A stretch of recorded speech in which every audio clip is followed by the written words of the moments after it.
I start every morning the same way. I wake up at 6 a.m. without an alarm clock, a habit left over from my working days. I take my blood pressure pills with oatmeal and look out the window at the yard next door, where Mrs. Renwick is walking her pug. Canyon Lake wakes up slowly, especially in my neighborhood where mostly retirees like me live. My name is Violet Thorpe, and I am 77 years old. 15 of those years, I have lived alone in the house that Hugh, my late husband, and I bought 32 years ago.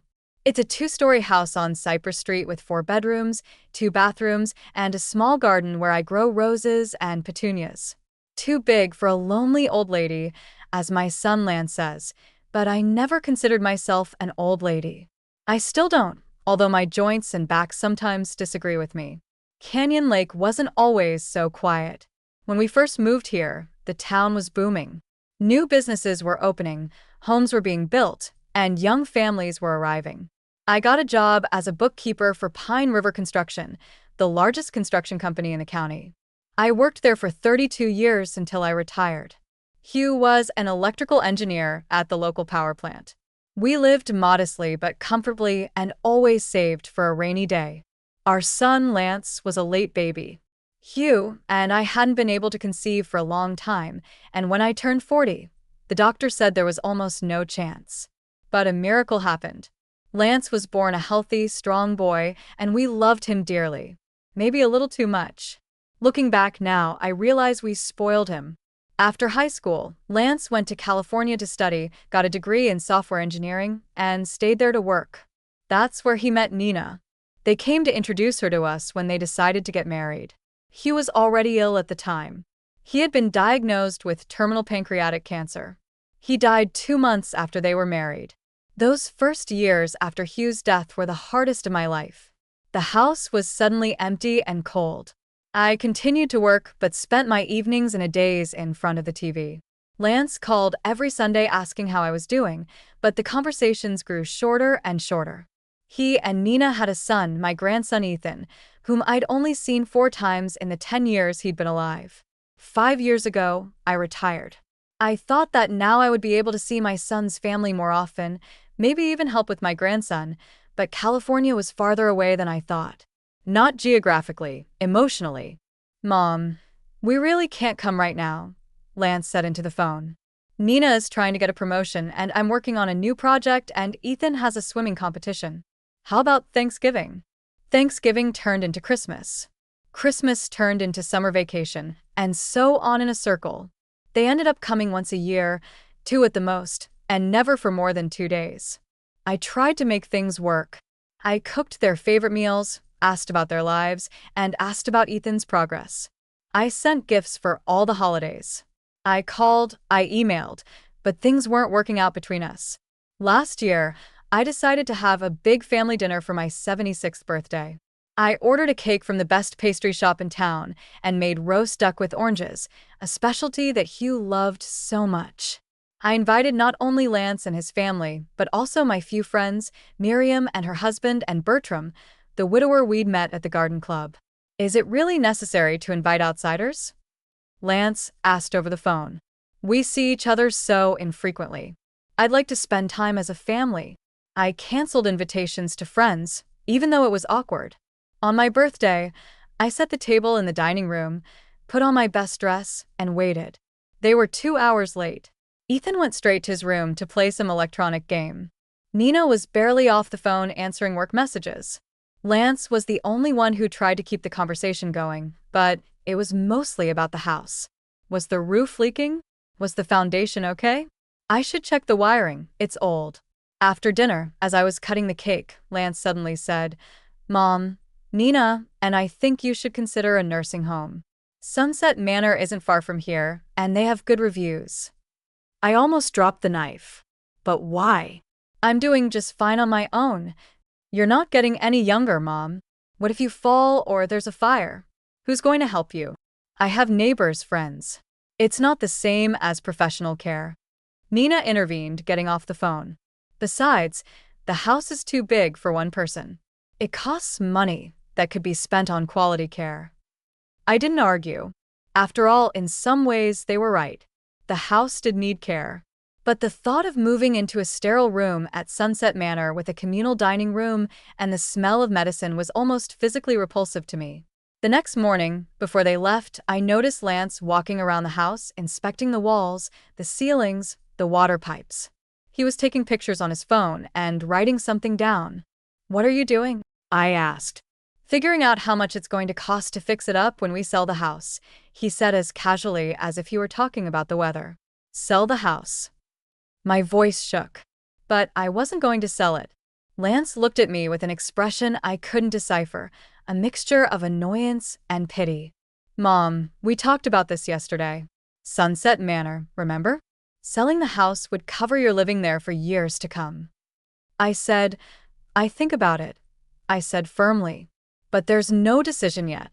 He shrugged and continued his rounds as if my words meant nothing. After they left, I took my blood pressure, 160/95, way above normal. A headache throbbed in my temples. I took a double dose of medication and lay down, trying to calm down. It had become a pattern. Every time after their visits or even long phone conversations, my blood pressure would spike and migraines would start. The doctor said that at my age, I needed to avoid stress. But how could I avoid dealing with my own family? 3 months ago, they came for a weekend visit. Lance brought up the nursing home again, but this time approached it from a different angle. "Mom, and I thought we could help you out financially. You could sign the house over to us, and we could pay for you to stay at Sunset Manor." "So, you want me to give you the house while I'm still alive?" I couldn't believe my ears. "It's just a matter of practicality," Na interjected. "It'll be less legal trouble later and fewer taxes." I looked at them, my son, whom I'd given birth to at 40 when I'd given up hope of motherhood, and his wife, whom he'd met in California. They looked like strangers. Lance had inherited Hugh's tall stature and broad shoulders, but had lost his kindness and patience somewhere along the way. Na was an attractive woman with impeccable makeup and a way of speaking as if her every word had been checked on a scale and found weighty enough to be spoken aloud. "I'll think about it," I said. Then I did think. I lay awake nights wondering when things had gone wrong. Had I been too distant since Hugh's death? Or was it the distance? Or was it Na, who always looked at me as a burden? I didn't know. All I knew was that after each of their visits, I felt devastated and sick. In April, I tried again. I called Lance and asked him to come to California for a week. I wanted to see how they lived, spend time with their grandson, maybe get to know Na better. "It's not a good time, Mom," Lance replied.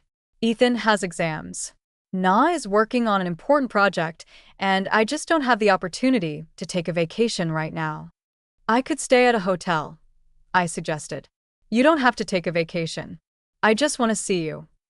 Let's revisit this conversation in the summer." Okay. In the summer, they found a reason again. And then another one and another.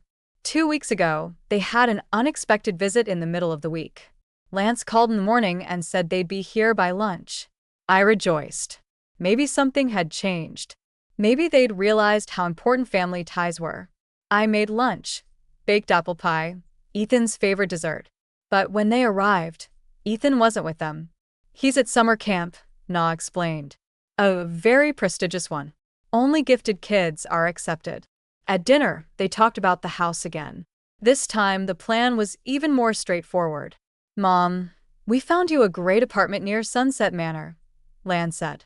"It's a one-bedroom, but it's very bright, and it has 24-hour medical care." "I don't need 24-hour medical care," I objected. "Not yet." Na smiled her rehearsed smile. "But it's better to be prepared than to fuss later."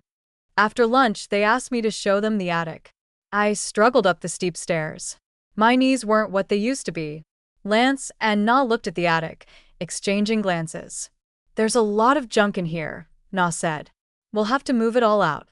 "It's not junk," I objected. "It's my stuff and Hugh's photo albums, books, his stamp collection." "Mom," Lance put his hand on my shoulder. "You're going to have to get rid of it sooner or later. It's better to do it now while you can decide what you want to keep and what you want to throw away." I didn't say anything. Something inside me snapped. They were already dividing up my possessions, planning my life as if I were an old couch that needed to go somewhere. That evening, when they drove back to the hotel, they refused to stay with me, citing a prepaid room. I took my blood pressure, 180/100. My head was splitting so badly, I could barely see. I took my medication and lay down, but I couldn't sleep. All night, I thought about how my own children saw me only as a burden and a source of inheritance. And with each thought, the pain got worse and my blood pressure, which I checked every hour, didn't go down despite the pills. In the morning, I called Miriam and asked her to take me to the doctor. Dr. Reed, who had been seeing me for the past 20 years, was concerned. "Violet, this blood pressure is life-threatening. What caused the spike?" I told him about my son and daughter-in-law's visit, their plans for my home, and my constant attempts to mend relationships. Dr. Reed took off his glasses and rubbed the bridge of his nose. "Listen to me carefully, Violet. At your age and with your history of hypertension, constant stress can lead to a stroke or heart attack. You need to avoid situations that trigger that reaction." "Are you suggesting I avoid my own children?" I grinned bitterly. "I'm suggesting you put your health first," he replied seriously. "Sometimes toxic relationships can literally kill, even if it's a relationship with family." All the way home, I was silent as Miriam talked about her grandchildren who visit her every weekend. I looked out the window at the Canyon Lake houses floating by and thought that maybe Dr. Reed was right. Maybe it's time to put myself first, even if it means breaking up with the only family I have left. After my visit with Dr. Reed, I became more mindful of my health. I switched to a low-salt diet, as he advised, and added daily walks in the neighborhood to my routine. My blood pressure stabilized a little, although it was still above normal. The headaches were less intense, but not completely gone. Lance had called twice this week, unusually often for him. The first time the conversation was short and perfunctory. He asked about my health, about the house, if any repairs were needed. The second time, he informed me that he and Nina were going to come to Canyon Lake again next weekend. "There's some paperwork to discuss," he said vaguely, "and we want to show you that condo we talked about." I didn't argue. After talking to Dr. Reed, I felt strangely calm, almost detached, like I was looking at my life from the outside. Friday morning, the day before they arrived, I met Bertram at the local supermarket. We'd met at a gardening club 3 years ago. He was the only man among 24 women. He was widowed like me, but much later. His wife died of breast cancer just 4 years ago. Bertram was a tall, trim man with a neatly trimmed gray beard and clear blue eyes. A former lawyer, he had retired, but continued to counsel some old clients. "Violet," he waved at me when he spotted me by the cereal shelf. "How's your health? Miriam tells me you've been to the doctor." "Nothing out of the ordinary." I tried to smile. "It's just an age thing. I hear your son is coming." Bertram picked up a packet of oatmeal from the shelf. "Yes, tomorrow with his wife." "You don't seem particularly excited." I sighed. Bertram had always been observant. Our relationship was complicated. "I understand," he nodded. "My son moved to Australia 15 years ago. We see each other every 2 or 3 years. We call each other on holidays. Sometimes I feel like we're almost strangers." We continued our conversation over a cup of tea in the supermarket cafe. I don't know why, but I told Bertram about Lance and Nina's plans for my house, about Sunset Manor, and about my blood pressure that spikes every time they visit. "Have you discussed with them how frustrating this is for you?" Bertram asked. "I've tried. They think I'm just stubborn and don't know what's best for me." Bertram tapped his fingers on the table thoughtfully. "If you ever need legal advice, Violet, I'm always available, free of charge." "I don't think it'll come to litigation," I smiled. "Lawyers aren't just for court," Bertram said. "Seriously. Sometimes it's just important to know your rights." That night, I couldn't sleep for a long time. I thought about Bertram's proposal, about Dr. Reed's words, and about my son and daughter-in-law's upcoming visit. Something told me that this visit would be a turning point. Lance and Nina arrived Saturday afternoon around 3 o'clock. I made lunch, but they declined, citing that they had already eaten on the road. Lance brought his briefcase with his papers. "Mom, we found a great deal," he began, laying out some papers on the kitchen table. A one-bedroom apartment at the Cherry Orchard, a senior complex near Sunset Manor. There's 24-hour medical care, social activities, 3 meals a day, and most importantly, no housekeeping. How much does it cost? I asked. Here, we wanted to propose a solution. Na intervened. If you register the house with us, we will pay for the first 3 years of living there, and then we can use your pension and social security benefits. And if I live longer than 3 years? I was looking right at Nina. Well, we can always help, she looked away. Or we'll have to save a little money. So, I give you a house worth about $300,000, and in exchange you pay the rent for 3 years? I did the math in my head. How much is the rent per month? $2,000 l'encenswerd. But it's all inclusive. Food, utilities, medical care.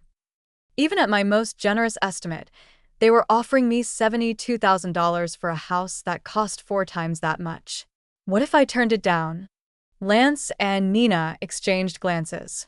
Mom, be reasonable, Lance said with a note of impatience. You can't live here forever. The house needs maintenance, and your health isn't getting any better. What are you going to do when you can't climb the stairs by yourself? I'll sleep in the guest bedroom on the first floor, I answered calmly. What if you fall or there's a fire? Who will help you? It was the same conversation I'd had last time, and the time before that, and the time before that. I could feel the throbbing in my temples. I need to think, I said, getting up from the table. I'm sorry. I need to lie down. I have a headache. Sure, Mom, Lance nodded. Get some rest. We'll look around the house in the meantime, assessing what needs to be repaired before we sell. I went up to my bedroom and took a blood pressure pill. My head really hurt, but I couldn't afford to pass out right now. I could hear them walking around the house, opening cabinets, discussing things. I needed to know what they were really talking about when they thought I couldn't hear them. My bedroom has a small walk-in closet connected to the master bathroom, and the bathroom has a vent that goes out into the second-floor hallway. Hugh always complained that you could hear everything going on in the house through it. I never thought I'd be grateful for that design flaw. I walked quietly into the bathroom and listened. Lance and Na's voices were muffled, but intelligible. I can see why she's so stubborn, Na said. The house is in terrible shape. I doubt we'll get more than $250,000 for it. $250,000 is still not bad, Lance said. Enough for a down payment on a bigger house. Ethan would need his own room when he got older.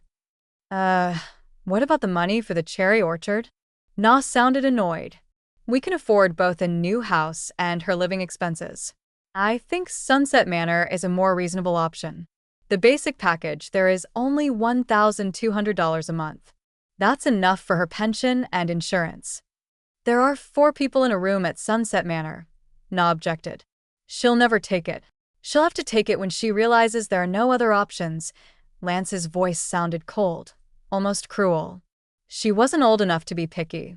Most old people in her position would be happy to have a roof over their heads. If only she'd signed the house over to us a few years ago like we suggested. Na sighed. Then we could have sold it and not had to babysit her. She's always been stubborn, Lance said with a chuckle. Remember when she refused to sell my father's stamp collection? There were some rare pieces that would be worth a fortune. What happened to them? I don't know. Probably still in the house somewhere. I'll have to look for them before I sell them. I don't want her giving them away to some charity store for nothing. They went down to the first floor, and their voices became unintelligible. I stood leaning against the bathroom wall, feeling the ground go out from under my feet. My legs were shaking, and a heaviness was building in my chest. My son and his wife were discussing me as a burden to be gotten rid of at minimal cost. They were planning my life, my old age, and my possessions without even trying to hide their disdain. I went back to the bedroom and sat on the bed. My hands were shaking so badly that I could hardly pour water from the carafe on the bedside table. Dark spots swam before my eyes. I tried to get up to go to the medicine cabinet, but my legs wouldn't listen. The last thing I remember was the room spinning around me, and I started to fall. I woke up in the hospital. White walls, the smell of antiseptic, the squeak of medical equipment. I immediately realized where I was. Lance was sitting next to the bed, staring at his phone. "What's wrong?" My voice was like I'd been screaming for a long time. Lance flinched and looked up. "Mom, you're awake." He looked worried, but I couldn't tell if he was sincere or not. "You had a hypertensive crisis. We found you unconscious on the bedroom floor. The ambulance brought you here." "How long ago?" "Yesterday afternoon. It's Sunday morning, 10 o'clock. I've been unconscious for almost 24 hours. No wonder my body ached and my head felt like cast iron." "Where's Nina?" "She went to get coffee." Lance took my hand. "We were so scared, Mom. The doctor said that if we hadn't found you in time." He didn't finish the sentence, but I realized I could have died or been paralyzed from a stroke. I guess that was reflected on my face because Lance squeezed my hand tighter. "It's going to be okay, Mom. We'll take care of you." How they were going to take care of me, I'd already heard, for people in a room at Sunset Manor. I carefully released my hand. "I need to talk to the doctor." "Of course," Lance nodded. "I'll get him." A few minutes later, Dr. Reed entered the room. When he saw me awake, he smiled. "Welcome back, Violet. You gave us quite a scare." "How serious is it?" I asked. Dr. Reed looked at Lance. "Could you give us a moment? I need to talk to your mom about her condition." Lance reluctantly left the room. Dr. Reed sat down in the chair next to my bed. "Violet, you've had a hypertensive crisis. Your blood pressure is up to 230 over 120.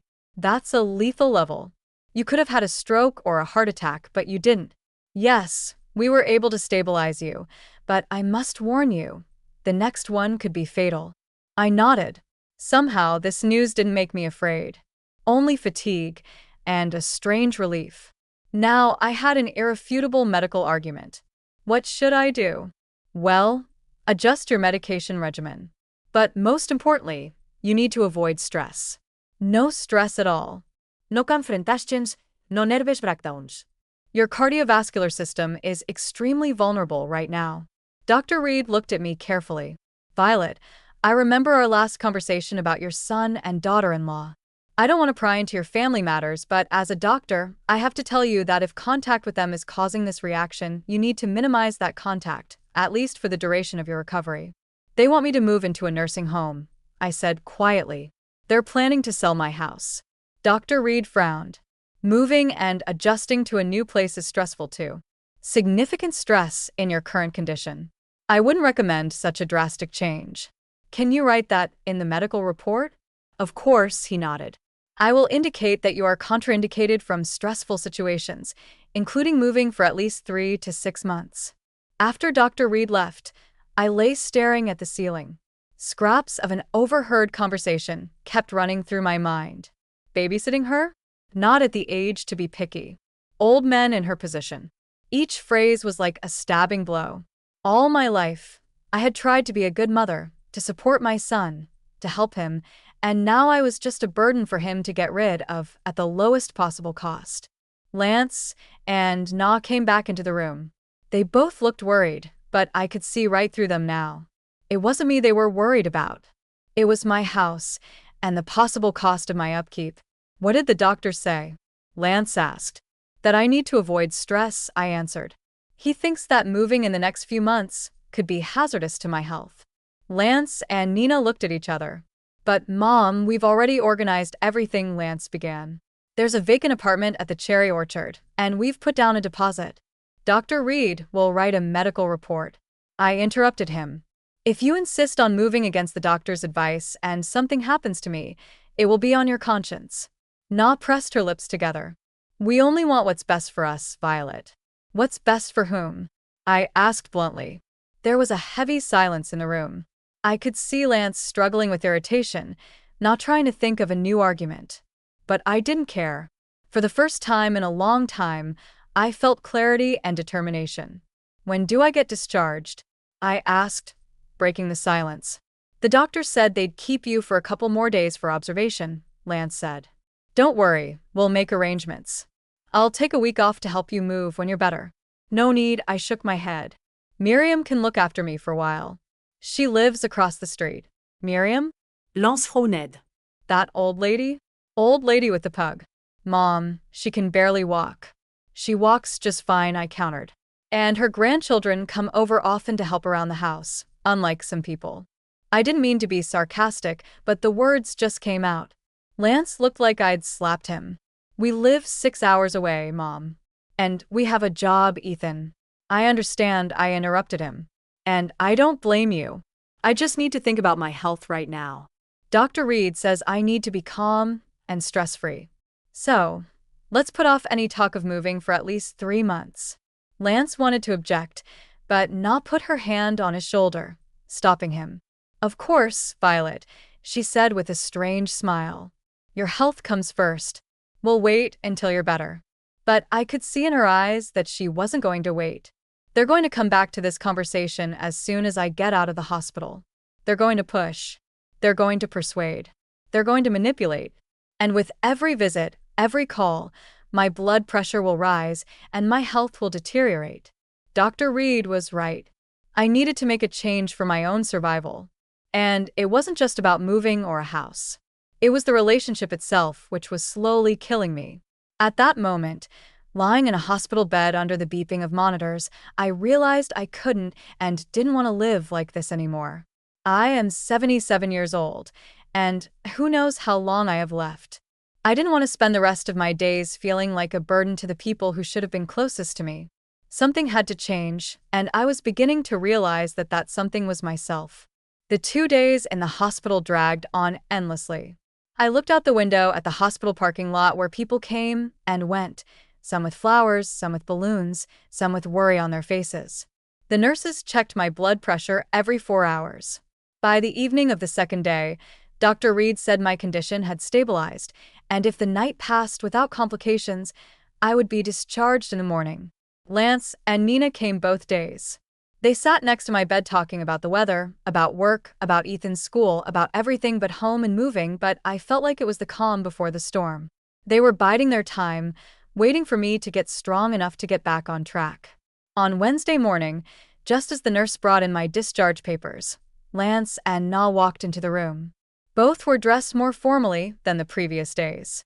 Lance carried a leather briefcase. Oh, good morning, Mom. He kissed my cheek. How are you feeling? Better, I replied. Dr. Reed says I can go home today. That's great news, Na smiled. We've just arranged for a nurse to come and see you for the first time. Why? I was surprised. I'll be fine on my own. Mom, Yui just had a hypertensive crisis, Lance said as if he were explaining something to a child. You need supervision. I didn't argue. There was no point. I had a plan of my own, and I needed time and leeway to carry it out. Okay, I said. If you think it's the right thing to do. Lance and Na exchanged surprised looks. Apparently, they'd expected resistance. Mom, while we're on the subject of leaving, Lance set his briefcase on the nightstand and opened it. There's something else we wanted to discuss. He pulled out a file folder. Nina and I have given your situation a lot of thought, and we've come to the conclusion that the best solution is to transfer the house to Nino while you, he hesitated, choosing words, while you're still able to make legally significant decisions. You mean while I'm sane? I raised an eyebrow. Not exactly. Lance was embarrassed. It's just that given your age and health, we're worried about your future. Violet, Na interjected. If something happens to you, Lance will inherit the house, but that's a long and expensive process. If we deed the house now, it'll save everyone a lot of hassle. And what do I get in return? I asked straight up. Mom, Lance looked insulted. It's not like we're offering a deal. We're offering a way to secure your future. Sure, you can live in the house as long as you want. What if I don't want to? If I decide to move, then we'll sell the house and use the money to pay for you to live wherever you want, Lance replied. The cherry orchard, for example, for the rest of your life. Lance and Na looked at each other again. Well, it depends on the value of the place and the selling price of the house, Na replied evasively. But we'll always help if you need anything. I looked at my son and his wife and saw right through them. They had already mentally spent the money from the sale of my house. Will help if we need anything, in their language meant give the minimum so we don't feel like bad people. Let me see the paperwork. I held out my hand. Lance handed me a folder. Inside was the deed of gift of my house to Nina Thorpe. It was legally correct. They'd even included a clause for me to live in the house for life. But there was no mention of any financial obligations should I move out. No guarantee that the money from the sale of the house would be used to provide for my old age and not for a new house for them or college for Ethan. I need to think about it, I said, closing the folder. This is a big decision. Of course, Mom, Lance nodded, but I could see the impatience in his eyes. We understand, but don't drag it out too long. Now is a good time to sell real estate in Canyon Lake. So, you plan to sell the house right away? I couldn't hide my surprise. What about my right of occupancy? Well, given your condition, Na tried to speak softly. It might make sense to consider professional care options. A cherry orchard or something like that? I looked at them and didn't recognize them. Was that my son? That little boy that Hugh and I loved so much, who cried when he broke his knees and came to me for comfort, who drew me Mother's Day cards and told me I was the best mom in the world. I can't make a decision right now, I said, feeling my head start to hurt. I need to consult with someone. A lawyer, for example. A lawyer? Lance Froned. Why? The paperwork's in order. It's standard practice, Lance. Independent legal advice and real estate foreclosures. You don't trust us? Lance was starting to get annoyed. It's not about trust, I tried to say calmly. I just want to make sure I understand the implications. What consequences? Lance raised his voice. We're offering you safety and care. What's not to understand? For example, what happens if Na decides to sell the house, or if you two get divorced, or if… Mom. Lance was almost screaming.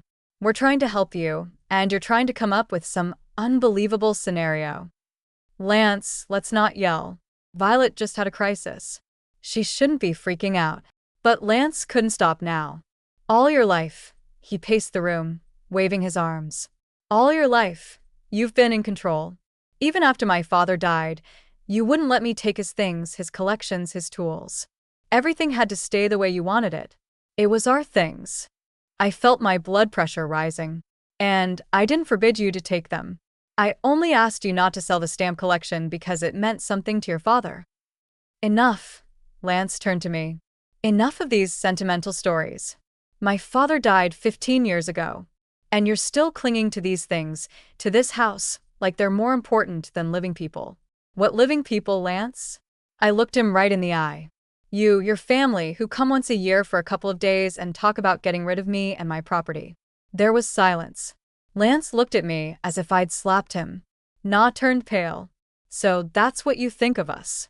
Lance's voice became low and cold. That we want to get rid of you, didn't we? I felt tears come to my eyes, but I held back.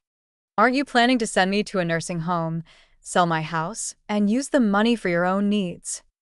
We want professionals to take care of you. Lance raised his voice again. Because we can't quit our jobs and move to this hole to take care of you. I'm not asking you to do that, I replied. I'm just asking you to leave me alone, to let me live in my house the way I want to, until the next attack, until you have a stroke, until you break your femoral neck falling down the stairs and lie on the floor for hours until someone finds you. I saw real fear in my son's eyes. He was truly afraid for me, but even more than that, he was afraid of the responsibility. Afraid that one day he would have to leave everything behind and rush to Canyon Lake to take care of his sick mother. And that fear hardened him, made him cold and calculating. Give me a week, I said at last. A week to think it over and consult a lawyer. In a week, I'll give you an answer. A week. Lance shook his head. Mom, we don't have a week. We have to go back to California. I have work. Na has work. Ethan has school. Then leave the documents. I pointed to the folder. I'll review them, consult with a lawyer, and call you and mail the signed documents. Lance sounded distrustful if I decided to sign. Yes. Lance stared at me for a long moment, as if trying to figure out if I was deceiving him or not. Okay, he said finally. A week, but no more than that, Mom. We need to get this thing done by the end of the month. What's the rush? I asked. Lance and Nina exchanged glances again. We've been offered a lot in a new development, Lance said, at a very good price, but it's a limited time offer, so that was the point. They were already planning to use the money from the sale of my house to build their own. I felt a wave of anger rising inside, but I suppressed it. Now was not the time for emotion. This was a time for cold calculation. I understand, I said. A week. I promise I'll make a decision in that time, and you'll seriously consider our offer. Lance insisted without all this talk of lawyers and what-ifs. I looked at my son and saw a stranger in front of me. A man willing to send his own mother to a nursing home to build himself a new home. And in that moment, something inside of me broke completely. The last thread that bound us together as mother and son. Yes, Lance, I lied, looking him straight in the eye. I'll seriously consider your offer. Lance visibly relaxed. He thought he'd won. Thanks, Mom. You won't regret it. We'll find you a better place at the cherry orchard. Now help me pack, I said. I want to go home soon. At home, everything looked the same, but it felt different. It was as if the house didn't belong to me anymore, like I was a guest in my own home. Lance and Nina helped me get settled, laid out the groceries they'd bought on the way home from the hospital, and reminded me about the nurse who was due the next day. We would have stayed a couple more days, Mom, Lance said before we left. But we really need to get back. I'll call you tomorrow to see how you're doing. Of course, I smiled. Don't worry about me. I'll be fine. As their car disappeared around the corner, I breathed a sigh of relief. Alone at last, finally able to think and act.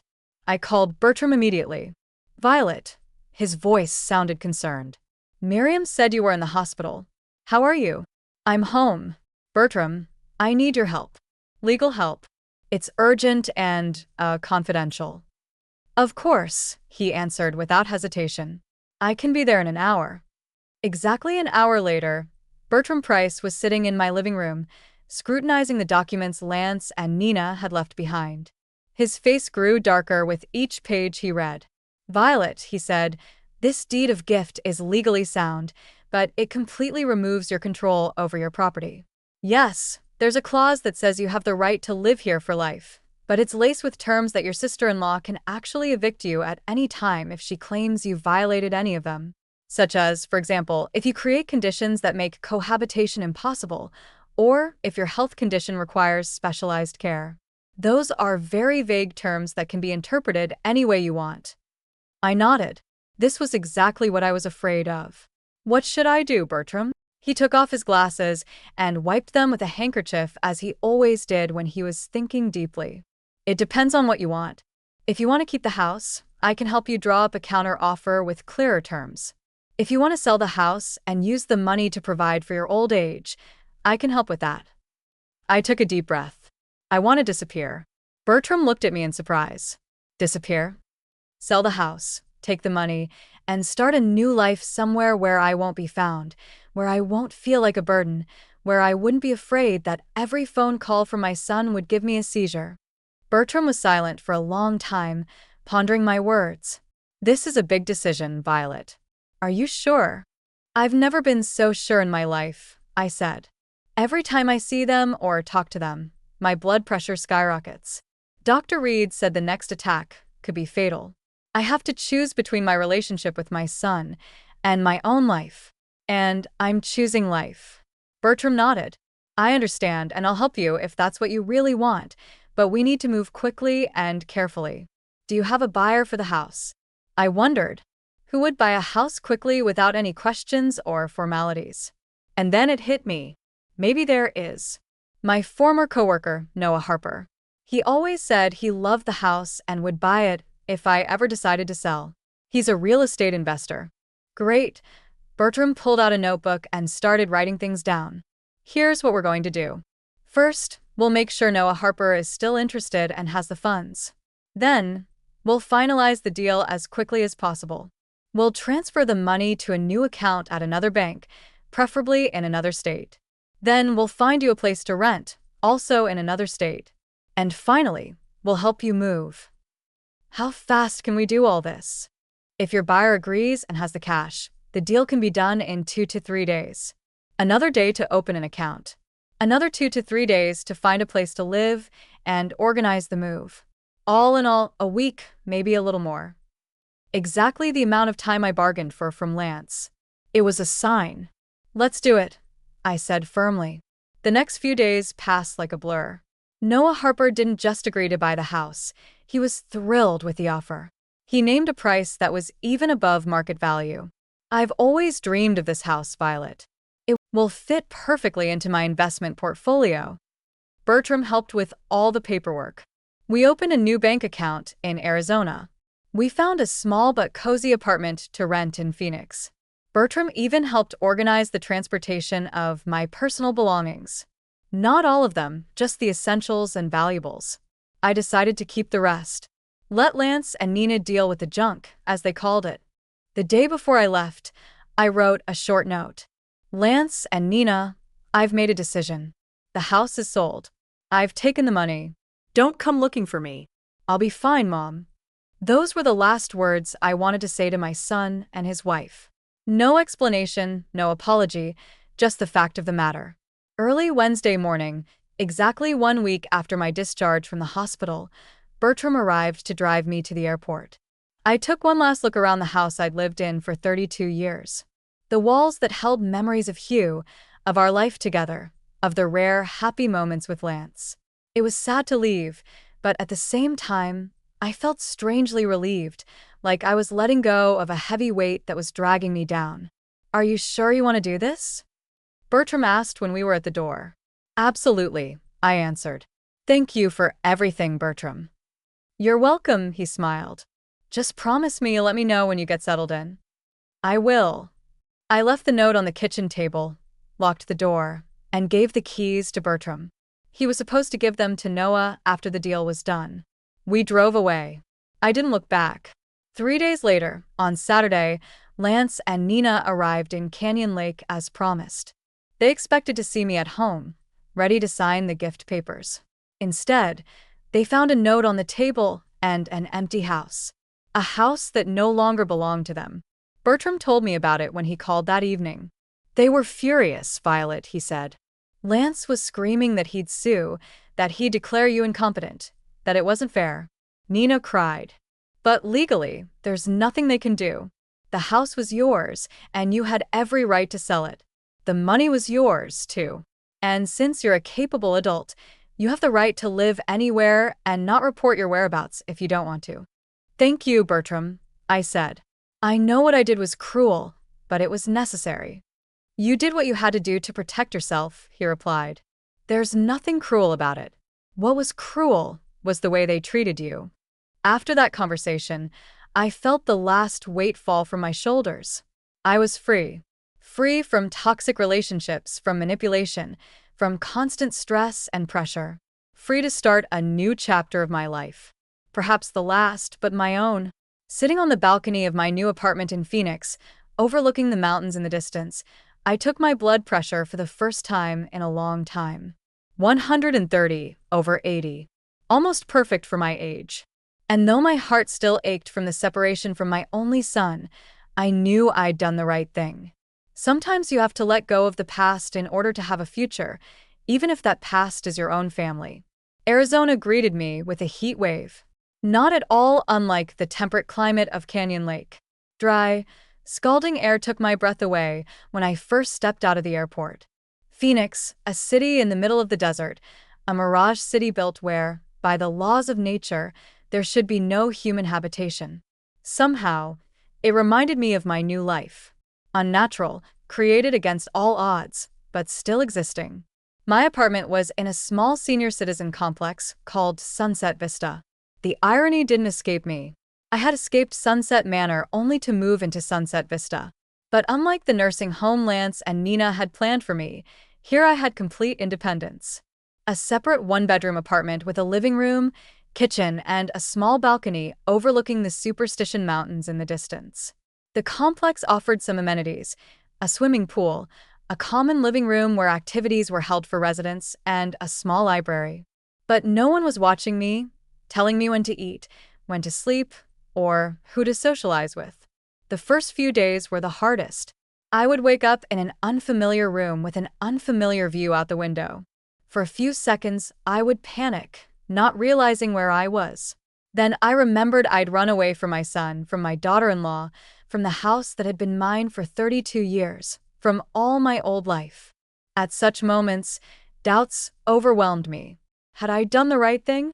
Was my decision too hasty? Should I have tried again to explain to Lance and Nina how I felt? Give them another chance? But then I thought back to their conversation I'd overheard in my house, babysitting her, not at the age to be picky, and my blood pressure, which rose to dangerous levels every time they visited. No, I did the right thing. It was a matter of survival. Bertram called me every day for the first week to make sure I was okay. It was from him that I found out Lance had started the search. He came to my office, Bertram told me, demanded to know where I was, threatened to sue me if I didn't come forward. And what did you say? I asked, feeling my pulse racing. I told him the truth, that I didn't know exactly where I was, that I'd asked him to help me sell the house, and then I'd left without giving him my address. It was a half-truth. Bertram knew I was in Phoenix, but he didn't know my exact address. We'd made that arrangement for his own safety, so he could honestly say he didn't know exactly where I lived. He didn't believe me, Bertram continued. He said I was your accomplice, that I helped you escape and hide the money, and threatened to report me to the police. Oh my God, I felt nausea rising in my throat. Was he really that angry? Violet. Bertram's voice became serious. I don't think this is about anger. It's about the money. He was counting on that $350,000 from the sale of the house. Probably spent it mentally by now. And now he has to explain to Nina why their plans for a new house will have to be postponed. I sighed. Bertram was right as always. Lance wasn't looking for me. He was looking for money. Had he gone to the police? I asked. Yes. He filed a missing persons report. But the police quickly closed the case when I showed them your note and the deed to the house. You're an adult of legal capacity, Violet. You have the right to disappear if you want to. That was comforting, but not completely. I knew Lance wouldn't give up so easily. Not with that much money at stake. He might try to have me declared incompetent, I said, because of the seizure and the hospital stay. He's already trying, Bertram said. He's gone to a lawyer who specializes in guardianship of the elderly, but he has little chance of success. Dr. Reed refuses to testify that you are incapacitated. On the contrary, he claims you were fully conscious and lucid when you left the hospital. In addition, the sale of the house itself shows that you acted rationally. You sold it at market value. You did all the paperwork correctly. That doesn't sound like someone with cognitive impairment. I was relieved. At least I was safe in that regard. Thank you for everything, Bertram. I don't know what I would have done without your help. You're welcome, Violet. Just be careful. Don't use any credit cards issued before you left. Don't call from your old number. And please let me know regularly that you're okay. I promised and tried to follow his advice. I bought a new cell phone with a new number. I opened a local bank account and transferred some of the money from the Arizona account. I tried not to leave any trace that could lead Lance to me. But even with those precautions, the first month was filled with fear. Every time I left the apartment, I looked around nervously, expecting to see the familiar figure of my son. Every time the phone rang from an unfamiliar number, my heart sank into my heels. Every night, I had nightmares of Lance finding me and forcibly taking me to Sunset Manor. I lay awake at night listening to the unfamiliar sounds of my new home. I missed my home, my garden of roses and petunias, and the neighbors I had known for decades. Sometimes she cried, remembering Lance as a little boy, as he had been before life and ambition had made him cold and calculating. In such moments, the doubts returned with renewed vigor. I learned from Bertram that Lance hadn't given up trying to find me. He hired a private investigator who interviewed neighbors, checked airline records, and tried to track down withdrawals from my accounts. He even contacted the FBI, claiming I might have been kidnapped for extortion. But the FBI, as well as the local police, were quickly convinced that I left voluntarily. He's obsessed, Bertram said in one of our conversations. It's not just about money anymore. It's about control. He can't bear the thought of you breaking free of his influence or his reputation. I added, how does it look from the outside? A son whose elderly mother ran away, abandoning her house and all her possessions to avoid dealing with him? Probably both, agreed Bertram. In any case, be careful. And I was. So much, so that for the first few weeks, I hardly left the apartment except for groceries. I ordered everything I needed online, avoided common activities in the complex, and refused to get to know my neighbors. But this life quickly became depressing. I escaped from one prison only to create another, this time out of my own fear. It wasn't right. It wasn't what I'd given up everything for. One day, exactly 1 month after arriving in Phoenix, I decided it was time for a change. Fear couldn't continue to control my life. I took my blood pressure, 120/75, better than it had been in years. The headache that had been my constant companion in Canyon Lake was almost gone. Physically, I felt better than I had in a long time. It was time to take care of my mental state as well. I went down to the common living room of the complex where the coffee and conversation event was scheduled to take place. It was an informal gathering of residents to get to know each other, socialize, and discuss books, movies, and news. About 10 people had already gathered in the living room, mostly women my age or slightly younger, and a couple of men. They were sitting in small groups talking and laughing. I felt awkward, like a teenager at her first party.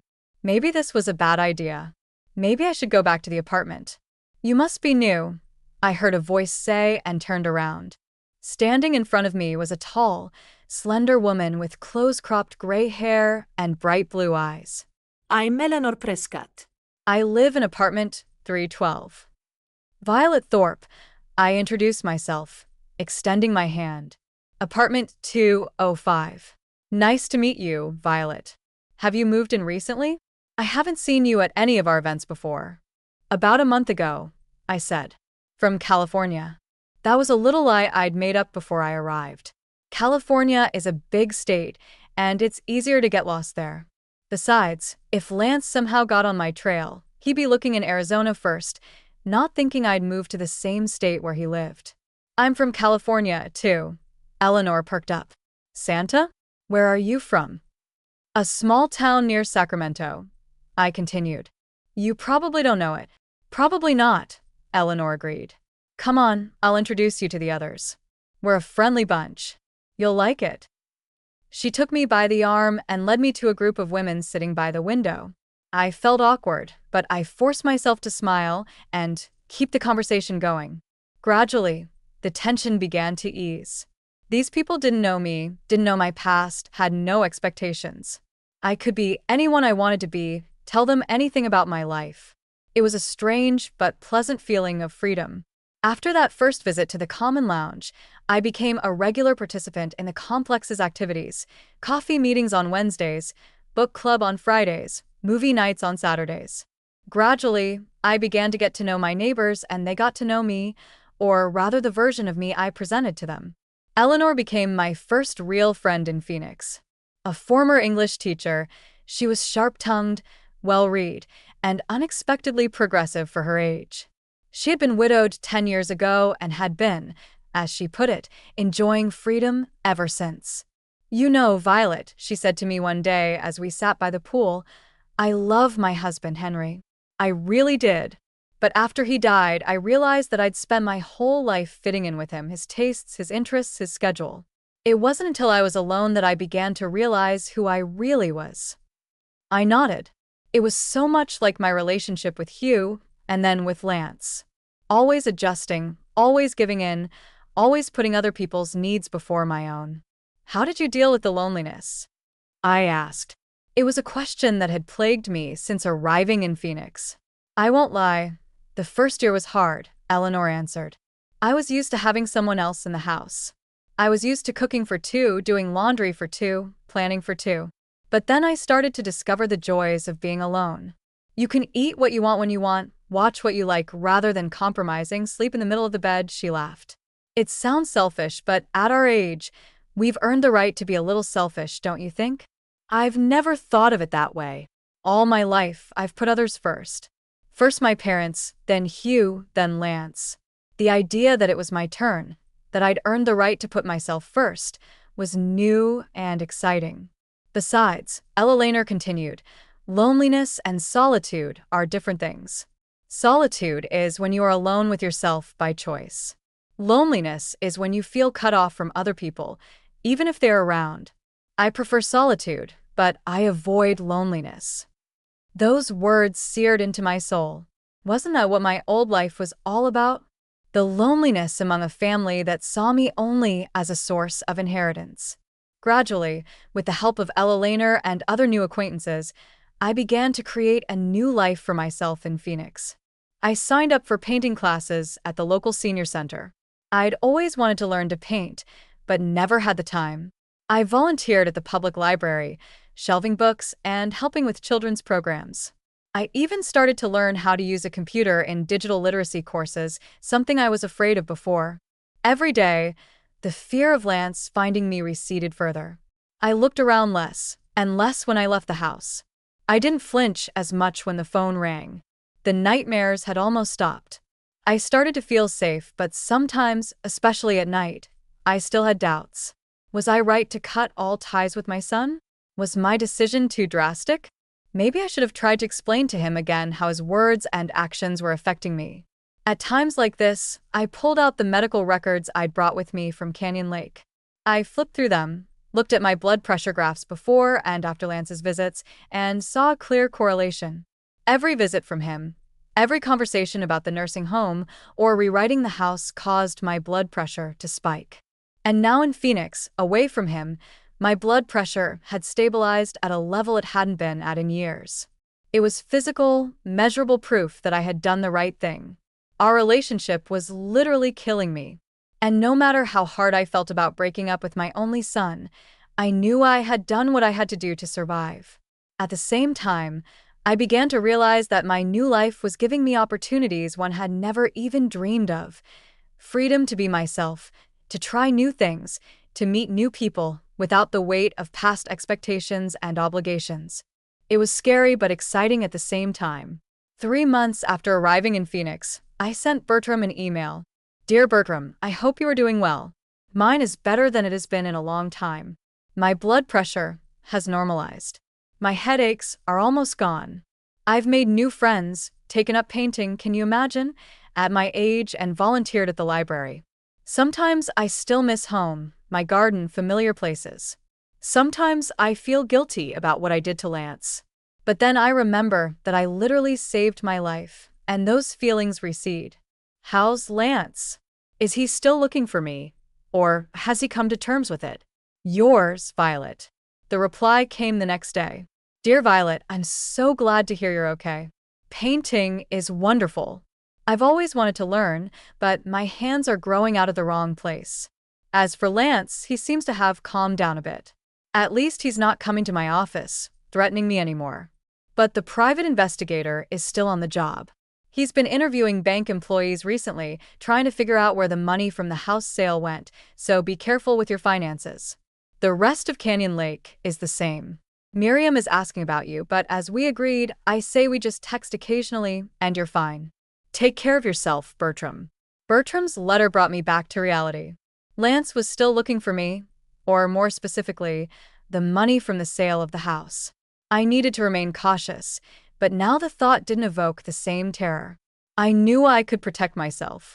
I knew that here in Phoenix, I had new friends, a new life, a new me. The day after I received the letter from Bertram, I went to my painting class in a special mood. We were painting a landscape, the Superstition Mountains at sunset, the same ones that were visible from my balcony. I was mixing orange and magenta for the sky, adding blue shadows to the silhouettes of the mountains. For the first time, I didn't think about technique. I didn't worry that I was doing something wrong. I didn't compare my work with other students' work. I just enjoyed the process, the color, the moment. Very good, Violet, the instructor said as she walked by. You're making great progress. I smiled. Maybe it wasn't so much about my artistic skills as it was that I was finally starting to see the beauty in the world around me. Beauty that had always been there but that I hadn't noticed, too busy worrying, fearing, trying to live up to other people's expectations. Coming home after class, I felt truly alive for the first time in a long time. Not just existing, not just surviving, but alive with desires, interests, and joys. And while part of me was still grieving the lost relationship with my son, another part of me was beginning to realize that sometimes you have to let go of one thing to gain another. Sometimes you have to lose what you thought defined you to find who you really are. The year flew by. Every day in Phoenix was filled with new discoveries, new acquaintances, new experiences. A life that seemed over at 77 suddenly got a second wind at 78. My apartment in Sunset Vista became a home. I repainted the walls mint green, a color I'd always liked, but which Hugh considered sickly.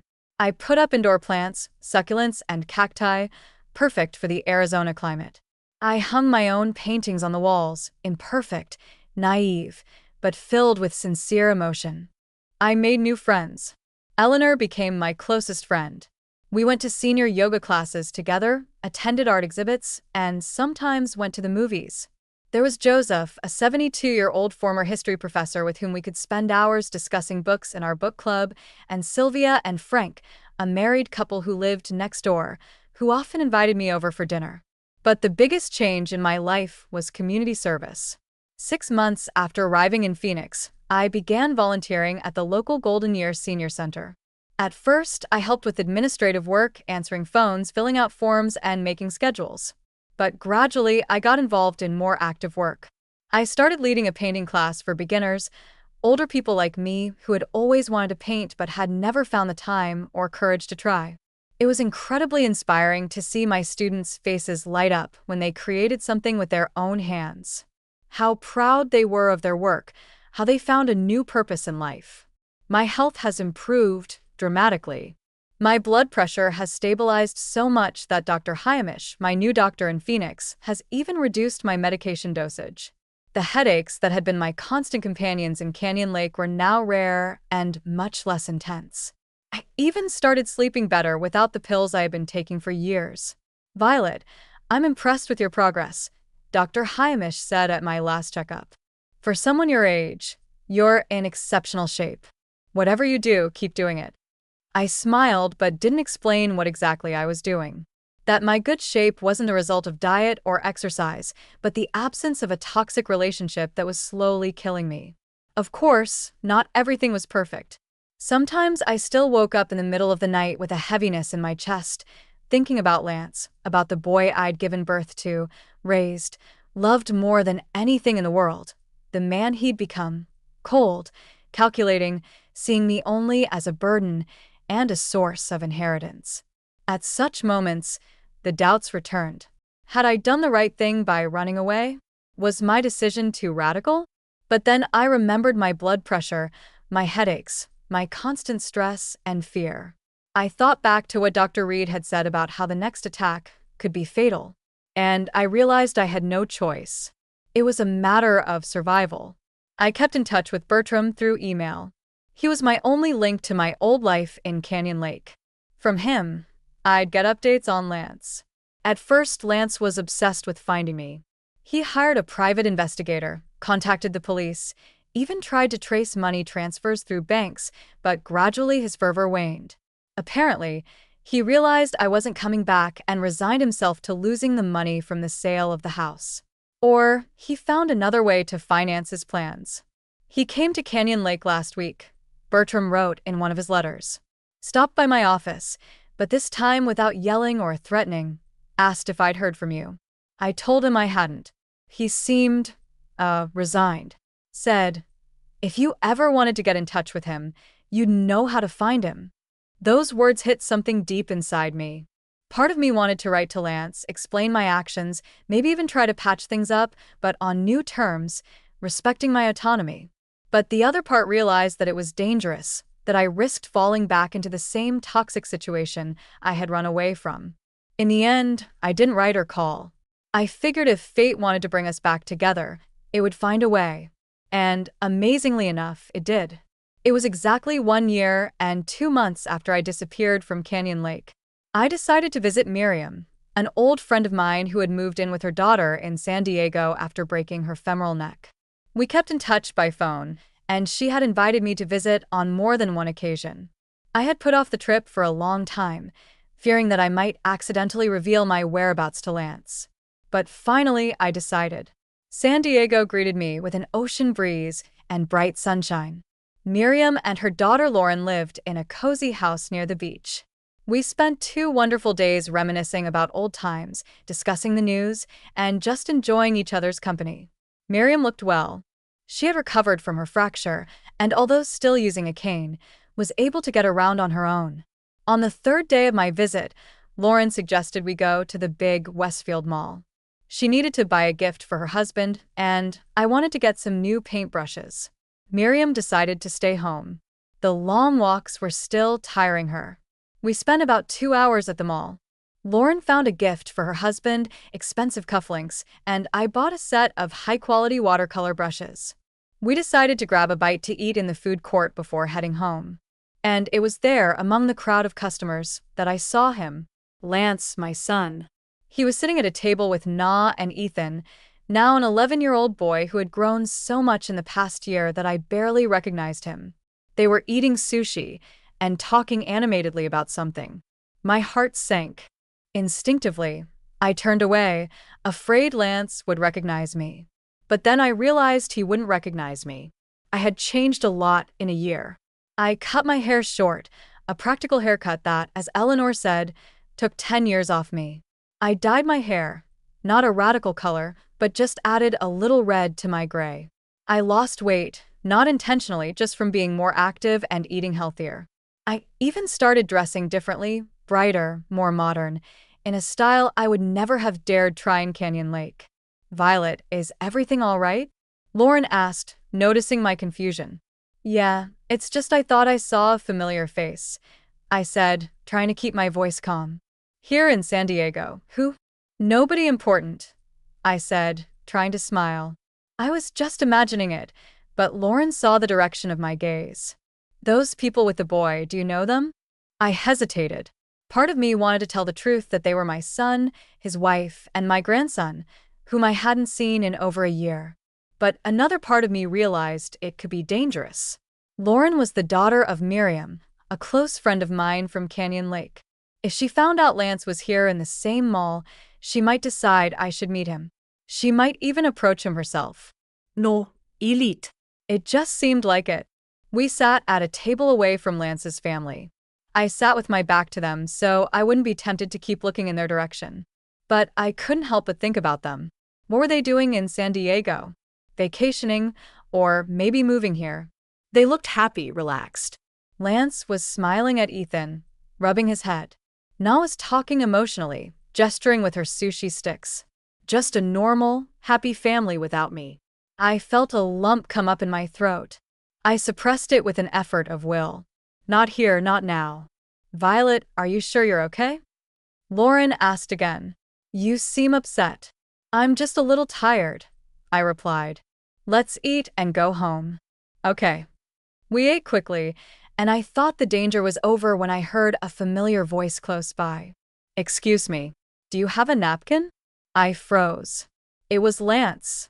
He was standing right by our table, turning to Lauren, not recognizing me, completely unrecognizing his own mother sitting less than a meter away from him. "Sure." Lauren handed him a stack of napkins from the table. "Thank you," Lance smiled. My son knocked over a soda, and we were out of napkins. "Kids," Lauren nodded understandingly. "How old is he?" 11, Lance said proudly. "But sometimes he acts like a 5-year-old. They both laughed. I sat with my head down, afraid to look up. What if he recognizes me after all? What would I say? What would I do? But Lance didn't. He picked up his napkins, thanked Lauren again, and walked back to his table. I turned my head cautiously, watching him hand the napkins to Na, watching them wipe up the spilled soda together, watching Ethan smile embarrassedly. And suddenly, the realization hit me. They're fine. They're perfectly fine without me. Maybe even better than they were with me. Without the fighting over my house, without the tension that has always arisen between us in recent years, without having to pretend to care for the sake of an inheritance. It was a painful but also strangely liberating realization. It was as if it lifted the last weight of responsibility from me, the last shadow of doubt. They're doing fine and I'm coping. We're separated like ships at sea, and we're on our own course, and maybe that's best for everyone. Let's go home, I said to Lauren. I was really tired. I was silent on the way home, absorbed in my thoughts. Lauren must have chalked it up to fatigue. She turned on the radio and focused on the road, leaving me alone with my thoughts. I was pondering the strangeness of fate about how life sometimes takes unexpected turns. A year ago, I was an exhausted, terrified woman with dangerously high blood pressure, living in constant fear of my own son. Now I was healthy, active, and had found a new meaning to life. All thanks to one radical decision to choose myself over a toxic relationship. I won't lie, seeing Lance, Nina, and Ethan, not being able to talk to them or hug my grandson was painful. It was painful to realize that my own son had passed me by without recognizing me. That to him, I might have ceased to exist, become just an unpleasant memory. A story about a crazy old woman who ran away with the money. But the pain was different than before. Not sharp, heart-wrenching pain, but dull, muted, like an old scar that ached in the rain. Pain that you can live with. A pain that reminds you that you are still a human being, still capable of feeling. Back at Miriam's house, I excused myself and retired to my room, saying I wanted to rest before dinner.